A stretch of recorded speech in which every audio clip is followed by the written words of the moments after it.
Voilà, bonjour à tous et à toutes et merci à Stéphane Rist et aux autres organisateurs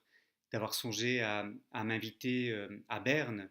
ce 19 septembre. Malheureusement, des circonstances indépendantes de ma volonté m'empêchent d'être physiquement parmi vous, mais c'est avec grand intérêt que j'ai pris connaissance des débats qui aujourd'hui traversent la Suisse concernant la votation populaire du 23 septembre prochain autour de l'insertion dans la Constitution suisse à l'article 104C de la notion de souveraineté alimentaire.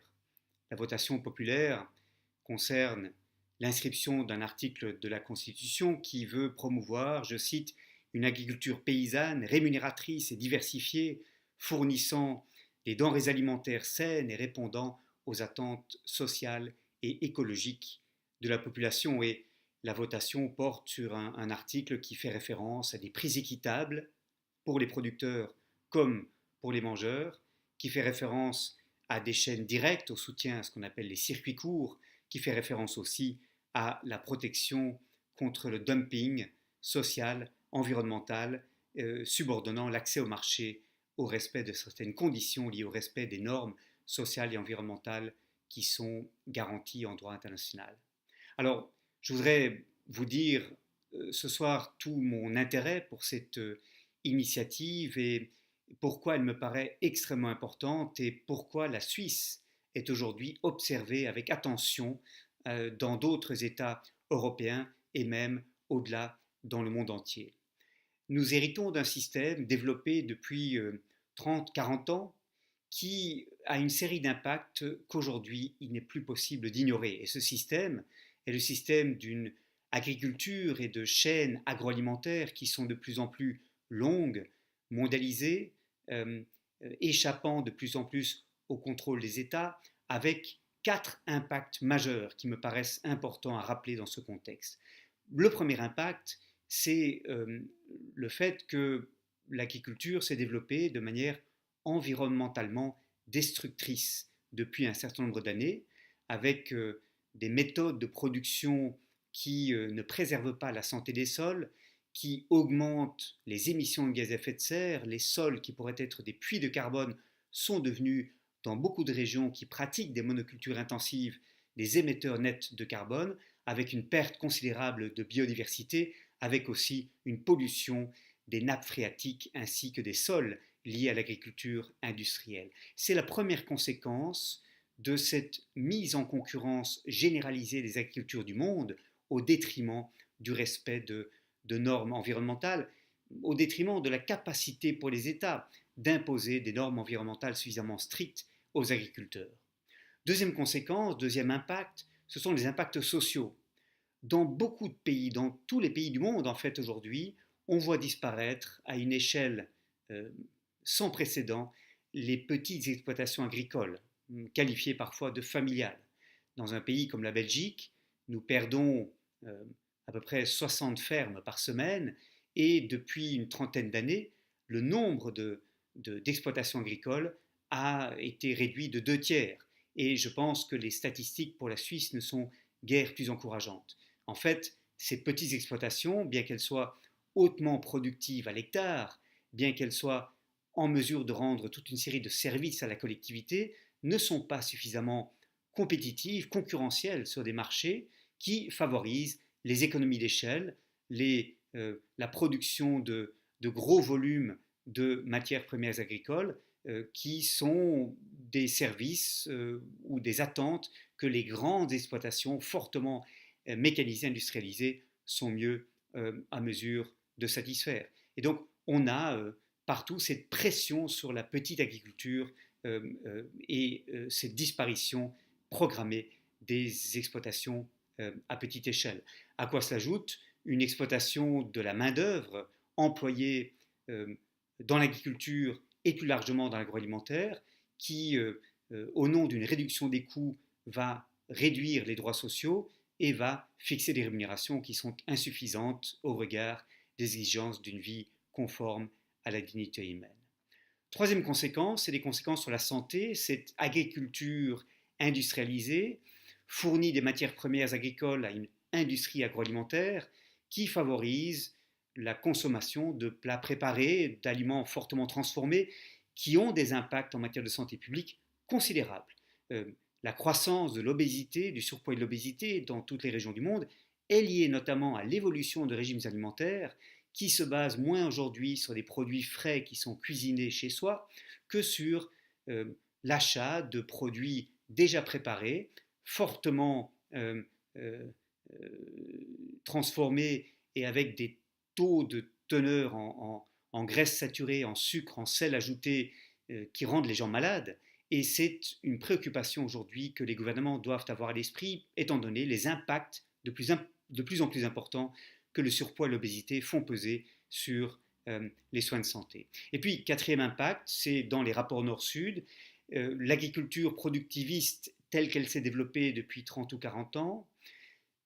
aboutit à un dumping sur les marchés locaux des pays les plus pauvres,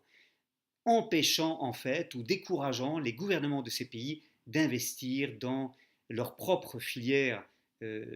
agricole et d'investir dans le soutien à leur propre paysannerie. Et c'est la raison pour laquelle beaucoup de pays, notamment d'Afrique, sont devenus aujourd'hui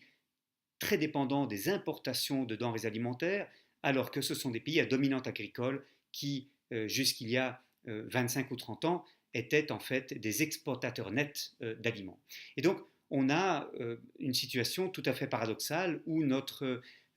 souci de produire davantage, parfois avec des subsides très importants que les États versent aux agriculteurs, y compris pour exporter, ont des impacts très négatifs sur les pays du Sud, que pourtant l'on prétend aider, entre guillemets, en écoulant sur le marché des produits alimentaires à bas prix. Et c'est la raison pour laquelle Ibrahim Koulibaly, par exemple, ou Mamadou Sissoko, qui sont parmi les plus importants représentants des paysans d'Afrique de l'Ouest, sont en faveur de cette initiative populaire présentée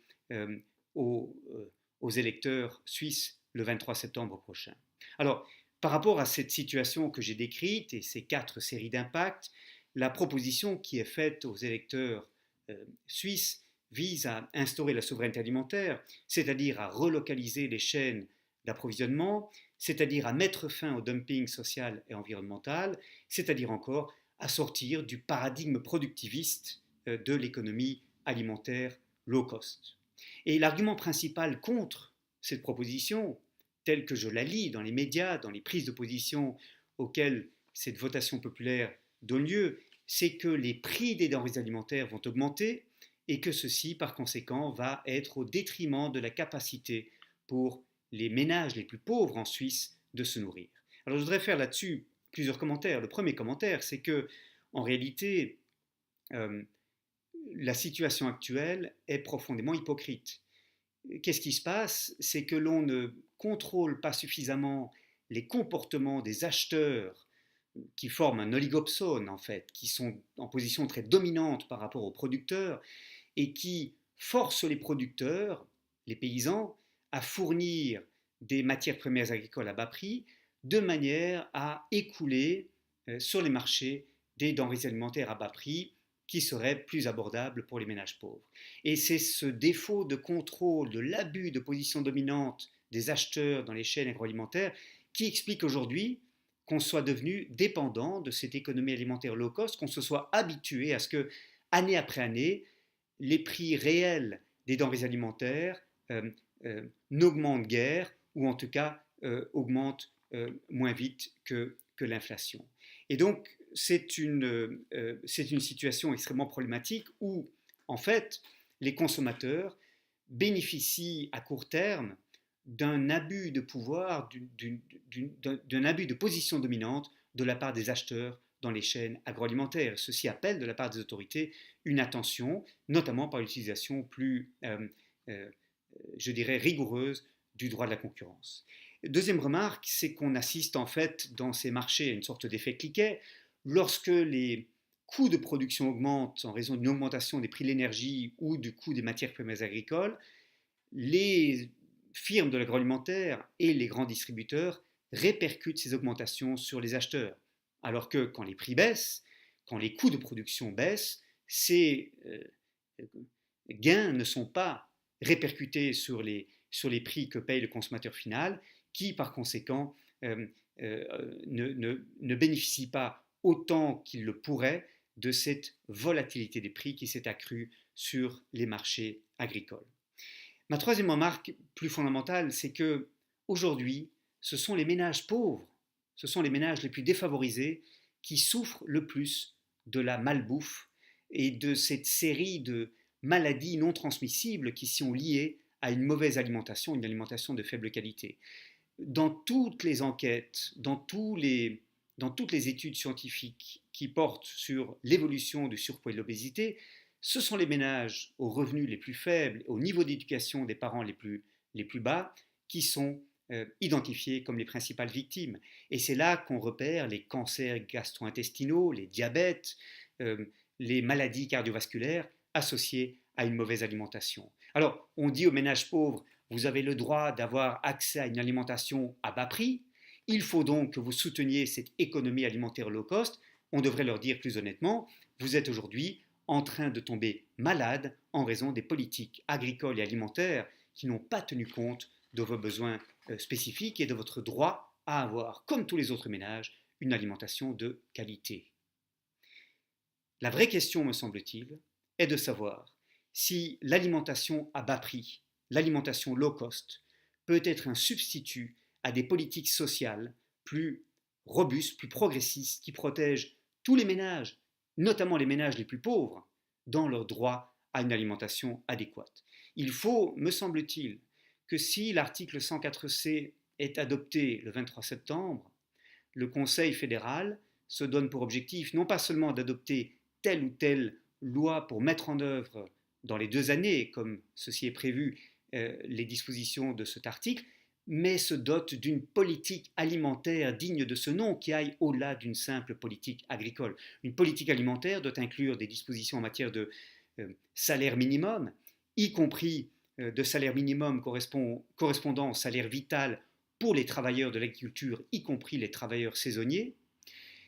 Une politique sociale qui doit comprendre un renforcement de la sécurité sociale pour permettre aussi aux ménages les plus pauvres de faire face à un renchérissement des coûts des denrées alimentaires. Et c'est uniquement si l'on combine cette politique sociale à une politique agricole que l'on pourra parler d'une politique alimentaire intégrée. C'est celle-là, au fond, qui doit correspondre sur le plan politique à ce que la souveraineté alimentaire serait sur le plan juridique. Voilà, je vous remercie, je vous souhaite d'excellents débats sur ce sujet extrêmement important qui, comme vous le voyez, me tient particulièrement à cœur. Bonne chance à vous.